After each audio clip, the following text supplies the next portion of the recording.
Hi everyone, this is OCD Live. I'm Ali Raymond, and the question I had today, actually the question that I've been getting all week pretty much, is how do I survive the holidays? And this is a big situation for everybody who has not gotten over OCD, because if you are in the process of getting over OCD and you're trying your best, but you're not really quite there yet, it's very much overwhelming of, basically just surviving the holidays.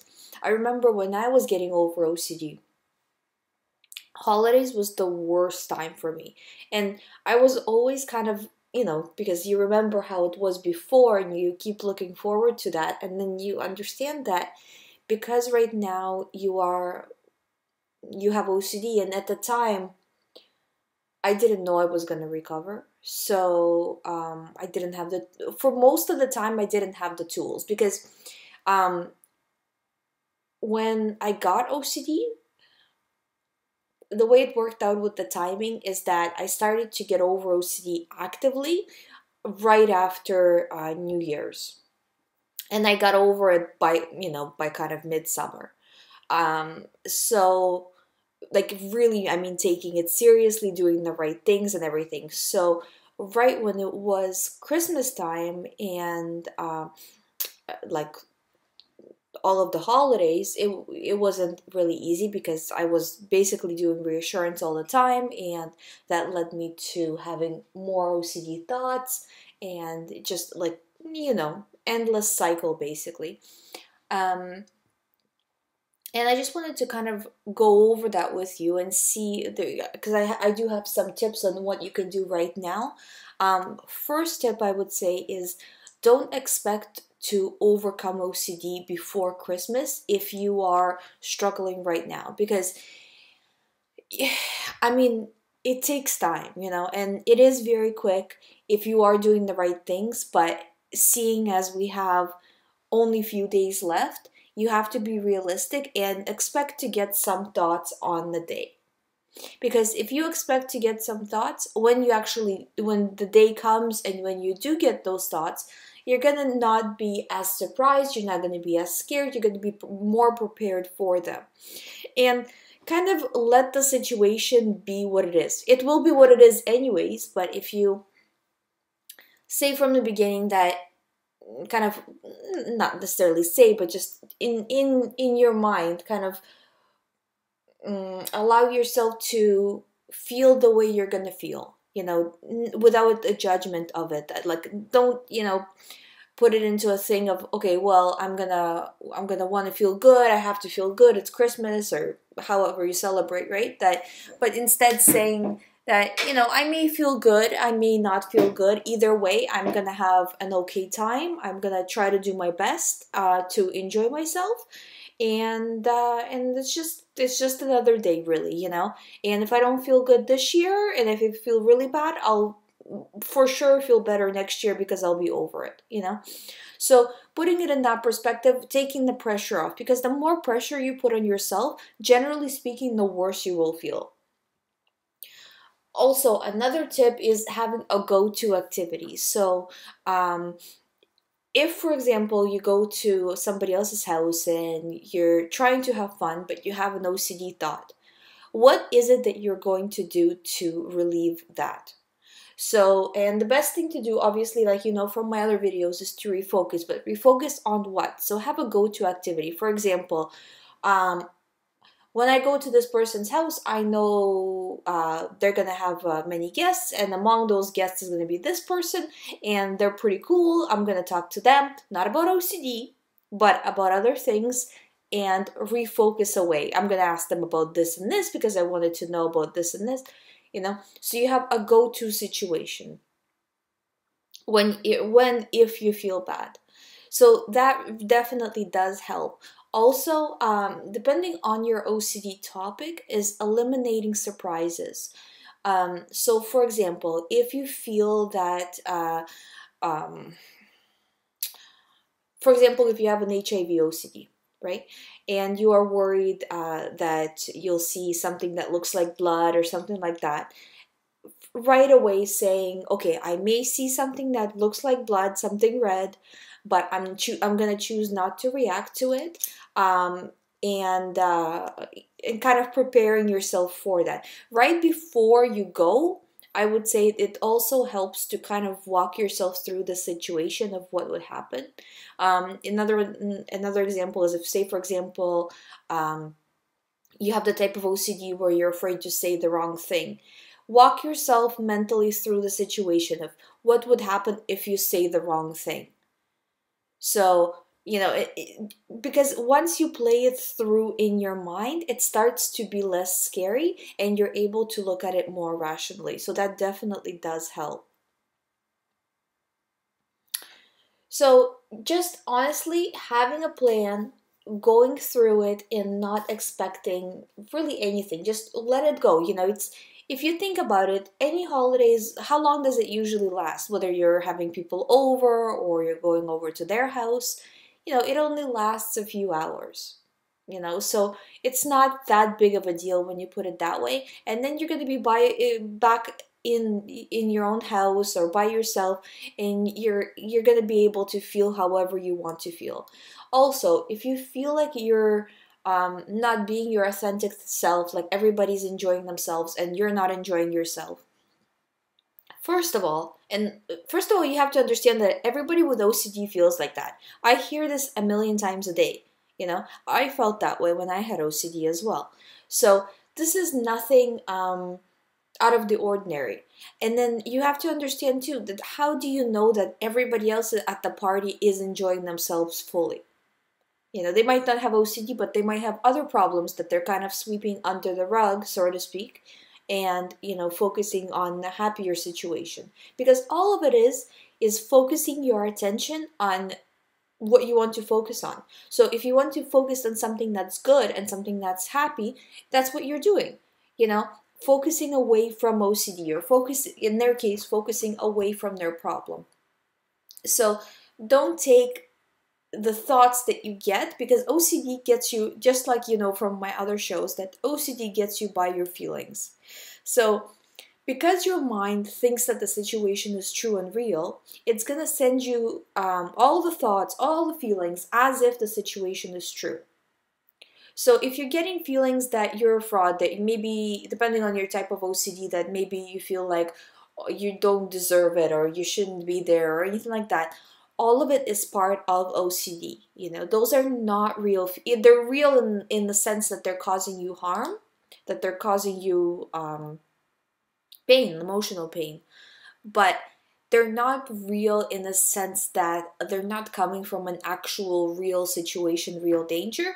They're just mechanically sent by your mind because your mind is convinced that the situation is true. And the reason why your mind is convinced that the situation is true is because in the past you've been doing the reassurance and you've been repeating to it that maybe it is true, but it may be a better check. So now it's convinced, and now it's sending you the feelings as if it's true. So it helps that, and again, I'm saying this is generally, that it does help when you, right now, basically, okay, what you did in the past is now dictating what kind of feelings you have now.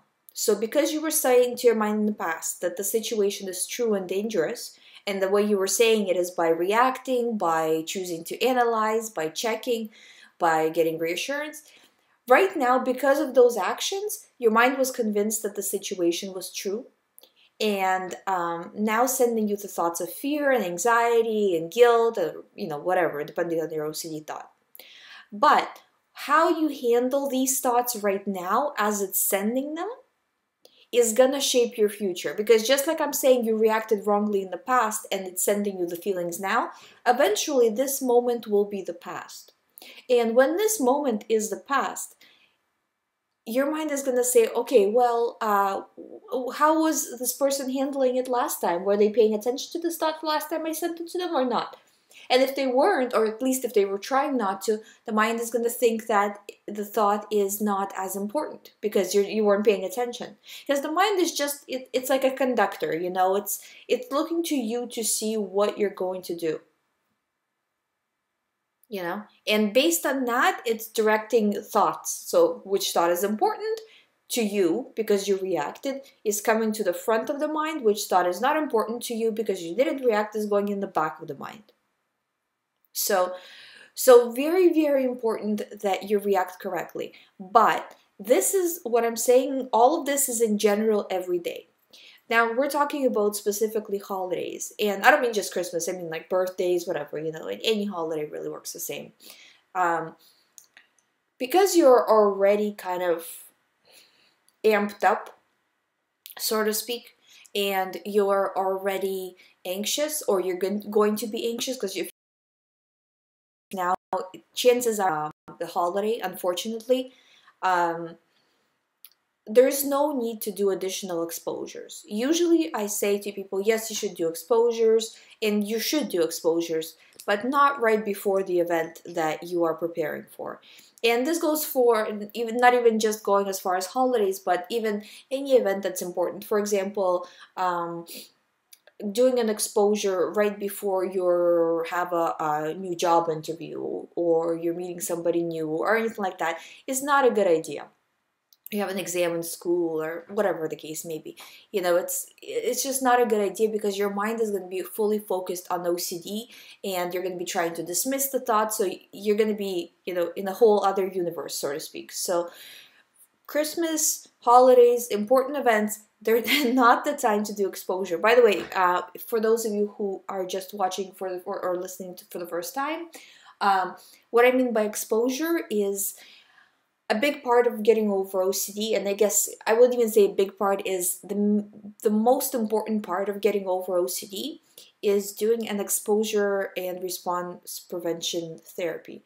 What this is you're facing something that you have that triggers your OCD. For example, if you have driving OCD, you're going for a drive. If you have an OCD about cleaning, then you're going in a situation where you feel uncomfortable. So things like that. Basically, you're pushing your mind to be in a situation that it worries about, and at the same time, not when you are in that situation, you're not responding. So exposure and response prevention. You're exposing yourself to the feared stimuli, but you're preventing your response of fear. And what that does is it trains your mind not to view the situation as dangerous. There is no way to get over OCD without doing the exposure and response prevention. Believe me, there is no other way. And, if your doctor or your therapist is not doing exposure and response prevention with you at least a little bit, you need to get a new doctor or therapist, because it's not going to go anywhere. If it's just talk therapy, let's talk about what you did in your childhood, or how was your childhood. All of this stuff is not going to help you recover. It's nice. It will help you in terms of, feeling maybe more secure, understanding, why you have this particular thought maybe, but not even really. But it's not really going to help you unless you do the exposure and response, because you need to actively train your mind that this situation is not dangerous. So it stops sending you thoughts in similar situations. For example, if you have driving OCD, if you're constantly avoiding driving but having talk therapy, what good is this going to do? So you have to make sure you are doing the exposure and response. But Christmas, holidays is not the time to do the exposure and response. You already have enough exposure as is, because there's two kinds of exposures that can happen. An exposure that you're forcing, and an exposure that happens naturally. The difference between two is, there is a difference between two, because when you're forcing a situation, like doing it on purpose, you're challenging yourself more, because it's what you're saying, the signal that you're sending to your mind is that you are choosing to put yourself in the situation that your mind views dangerous. So it becomes it's a stronger signal being sent to your mind, basically. While if you are put in a situation, it's, your mind views it, okay, you were put in the situation, you had no control over it, so it's kind of like views it as less important in terms of the signal sent. It views the signal sent as being less valuable. You can say it that way. So, but you know, the difference between the two is slight, so it's slightly less valuable. It's not by much, as long as you're doing the correct prevention of the response. Because if you do an exposure and then run to get reassurance in whatever ways, either self-reassurance by analyzing, asking somebody, checking online, checking the news, it's like you're making yourself worse, because exposure just exposes you to the situation that you're scared of. And then now what are you going to do? You can make yourself better from this, or you can make yourself worse from this. So you have to make sure that when you are doing the exposure, you're ready to do the right thing and going into it with that mindset. So even if you're not really, sometimes you're in a situation where you're not actively forcing an exposure, but at the same time you are, you know that it's going to happen. So for example, at work, most people get a lot of OCD at work. So if that's you, you know, you're going to work, you know you're going to get some sort of a thought. You don't know exactly what it's going to be, but you're preparing. So you say, okay, when I do get a thought at work, I'm going to choose to not react. I'm going to choose to not pay attention, not to check, whatever it is that you do. I'm going to choose not to do that. If you cannot prevent yourself from doing checking after an exposure, at least try to delay it. So you'll say, okay, so right now it's midday, so I'm not gonna check in any way until 4 hours from now. So for 4 hours from now, during these 4 hours, I'm gonna try to refocus. After the 4 hours are done, at that point, I am gonna check again, or I'm gonna do the checking response, the reassurance, right? So, and then when that time actually comes, reevaluate your situation. How are you feeling right now? Can you go another 4 hours and delay it some more? Because if you keep pushing yourself, okay, a few hours at a time, now a few more, now a few more, and then you go to sleep, but at the end of this, because you know the day is done, your mind is gonna relax a little bit, then relax a little more with every 4 hours, then relax a little more, because your mind says, okay, I can refocus a little bit away from this thought because I know this person will check later, so it's kind of safe, so I'm not in danger, so I can move away from this thought. And then at the end, when you don't check, then your mind can get a little bit anxious, but at the same time, it knows you're going to have another checkpoint, so to speak, in another 4 hours. And then at night, your mind relaxes completely, and chances are the thought is going to be either very weak in the morning or not there at all. Or it might move on to another thought, but then you can do the same thing with it. Now, you know that your mind is going to send you quite a few of these thoughts. And again, I'm repeating a lot of the stuff that I say in previous shows, but it's, first of all, it's important for you to remember, you need to remember this almost on a subconscious level. You know, you need to, how OCD works, so you're never ever surprised by it. So that's why I kind of repeat myself a lot, but you know, it's, I mean, this is how you recover, you know. So you need to know this, and you know, always understanding why you're getting this thought and what's making you react to it. And again, going back to the holidays, that if you get a thought during the time when you're actually trying to have fun and to enjoy yourself, always bring yourself back to, you knew you were going to get this thought. Holidays are a lot of pressure. You know, you were most likely to get this thought right now. Nothing surprising here. You had this thought a million times before. There is no need to worry about this. So, and going about it like that, because the more you pay attention, the worse this is going to get. You know, because even when you are in a Christmas situation, you are kind of having an unplanned exposure, right? And even though you're not bringing it on, you're still having to deal with it. So in that moment, I would say really try to refocus. If you can't refocus, then delay and say, okay, I am at my friend or my family's house or friend's house, or I'm having family over, whatever your situation is. When they're gone, then I'll pay attention to this. But until they're gone, I am going to pretend that this thought doesn't bother me, that there's nothing here. So, and try to go about it like that. And again, you know, don't really try not to put value into thoughts that, well, I'm not enjoying myself, well, I'm not having fun, because all of these thoughts are just putting more pressure on you. So I hope that this has been helpful. I don't really have any questions this week, and other than this, and I was just wondering if you guys sent me in questions. I don't know if I lost them, or yeah, I don't see them in my email for some reason. So if you have a question that I haven't replied to, can you please resend it to me again? And if you guys have questions just generally that you want me to answer on the show, please email me at info@youhaveocd.com. Always clearly label whether you would like me to do to answer the question on the show or privately in email. I can do either. I do prefer to answer the question on the show because, first of all, most people can have a similar question and are maybe afraid to ask, or whatever the case may be. And second is that I can give you a much more fuller answer when I'm talking than when I'm typing, obviously. So it does help. And please check out youhaveocd.com. You have private recovery program with me there. You have ebooks. You have free material there. Please check it out. And I'll see you guys next Wednesday.